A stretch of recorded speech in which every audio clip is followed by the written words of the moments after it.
So bila kita potong, pastikan tangan kiri kita mesti tegap untuk mengelakkan daripada lebah ataupun sarang tersebut jatuh. Okey, so siapa nak menggambar? Okey. Memang menggambar. Lebah dia dah baik. Dia dah tenang dah. Takut. Alright. Siapa lagi? Gambar pelan. Okey, okey. Okey. Muka takut. Okey. Okey, tak nampak Ha? Okey, okey. Okey. Alright. Jangan lepas. Boleh? Lepas Okey dah. Okey. Dia dah pernah buat proses swarming ataupun pindah. Yang ni nampak, ini kita panggil swarm cell lah. Maksudnya lebah ni dia pernah bahagi dua, betul dia pindah. Sebab itu kita tengok dia macam berkurang sikit. Dia tak pindah habis, dia pindah separuh je. Queen yang lama dia akan bawa lebah pekerja tu dalam 50% ke 60% macam tu. Dan ada ketika dia dah pindah separuh. Lepas tu yang ni akan pindah juga. Lepas tu dia akan tinggalkan sarang kosong ni. Ada juga situasi tu. Dia subjektif sikit nak jawab.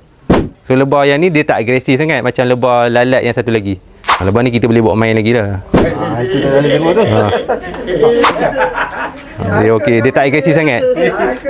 Undur.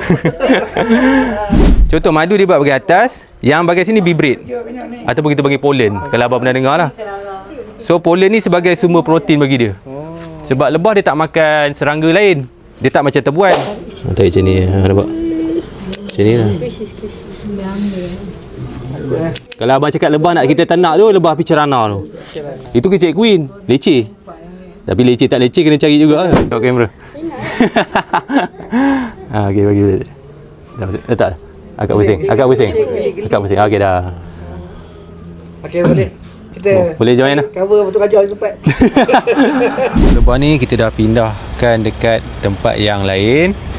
So baki-baki lebah ni macam biasalah, kita kaut and then kita tempel dekat sarang tu. Ni letak je. Letak bahagian atas.